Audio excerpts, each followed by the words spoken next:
There we go. I like the way that our dinner party sort of clone scene bookends the season a little bit with the dream sequence from the first scene. We're flipping characters, and it's nice to have some other doubles in, and everyone, the whole crew really gets a kick out of those scenes. As opposed to last year with the big dance scene, which was a big epic and impressive scene that really got people talking. I mean, these scenes in this season are just much more about the group of sisters. I mean, this is what the sisters are fighting for. They're fighting for this family unit to keep it together. And at the beginning of the season, it's just a dream of Helena's, but it's what they all want. It was really interesting to explore each of the clones through Helena's eyes. Sarah's kind of really decked out into full kind of motorcycle leather girl, and Allison with her like pink skirt, and she's even more kind of the 50s housewife, and then Cosima's get up is just amazing. There were some other ideas that I don't think came to fruition, but they really wanted to have, like, I think they wanted to have Donnie there at some point, but Helena's never met Donnie, so they wanted to have some random guy who had like a long blonde hair or something be Donnie in Helena's mind. So there were some really cool things that would have been awesome. The 301 four clone scene is actually interesting because there's no actual shot of all the four clones together. At most, we have a 3-clone shot, which is Sarah, Helena, and Allison in the background.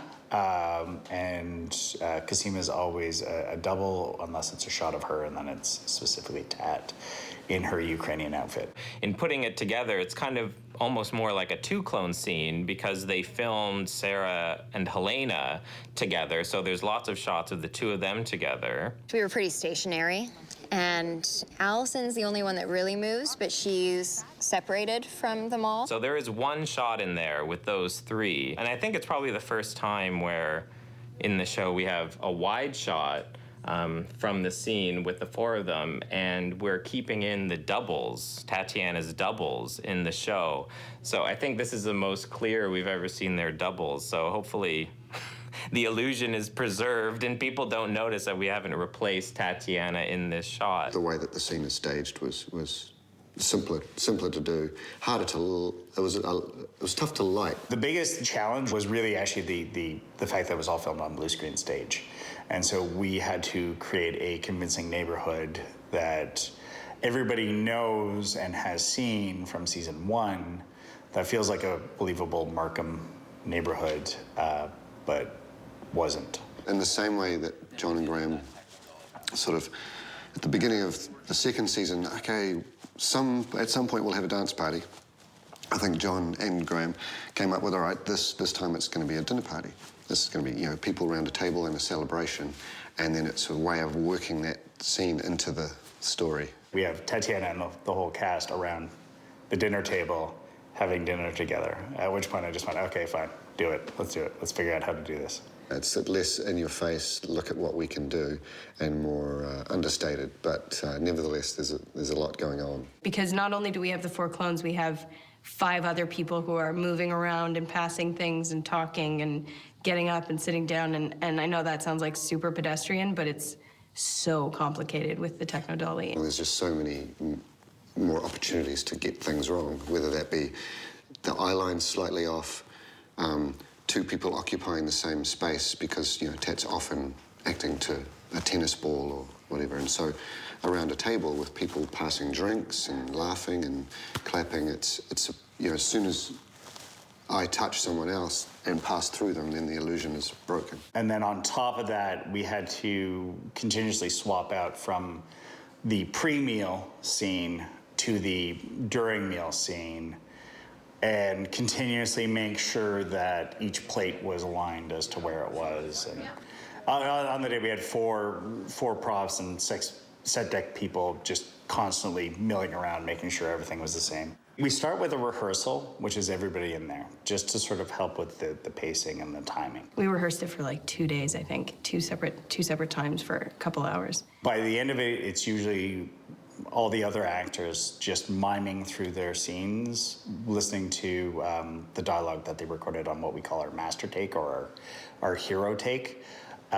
So they're listening to it being fed through earbuds. On one pass, an actor might actually be saying their dialogue, but then once that's recorded and established, then they're still in the scene as an eyeline, but they're just miming what they're supposed to be saying because they've already said it, because we'd already done their pass. We had to figure out where they were going to be as to how they're going to be interacting, what they're going to be passing over each other, if they're going to be passing over anything. In fact, we actually had a lot more clone gags, if you will, like they were going to be passing bread down the table and passing sugar.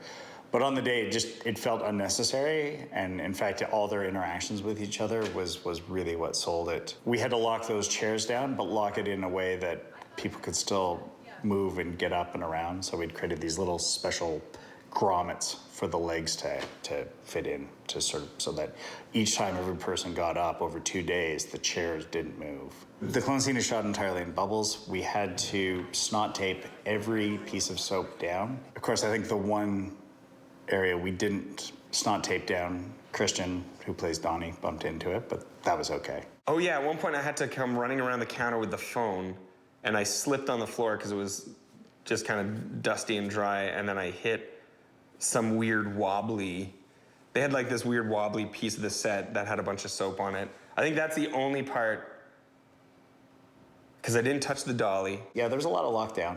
I made sure not to stay away from the dolly and the tracking and everything like that, because they, like, if anybody moves that an inch, 2 days work just kind of go down the drain. It's so scary. It's so scary. Every time you watch someone walk over the tracks, you're like, ah. We used Donnie as kind of the bridge across it. He starts the opening scene, and he does similar to what we did with Felix the season before, where he sort of connects the clones. Initially, he sort of walks behind them, and then he walks between them all, serving wine. And it's just a little trick we use to make sure that they all feel interconnected. So, and then on top of that, I mean, Tat's amazing with her matching eye lines and looking at each other and timing out interaction, even if it's a little nod or a look or a wave that she always gives herself. It was a lot of like sitting at a table by myself talking to 9 people who weren't there, you know, or one person being in there, or, you know, 3 people being in. Tat's always talking to herself. The only one who felt normal sitting at a table and talking to herself was Helena. I was like, this is like what she probably did a lot of. So it didn't feel weird to be like looking at people and smiling who weren't, you know, and people who weren't there. My sister, and to Kira's little face.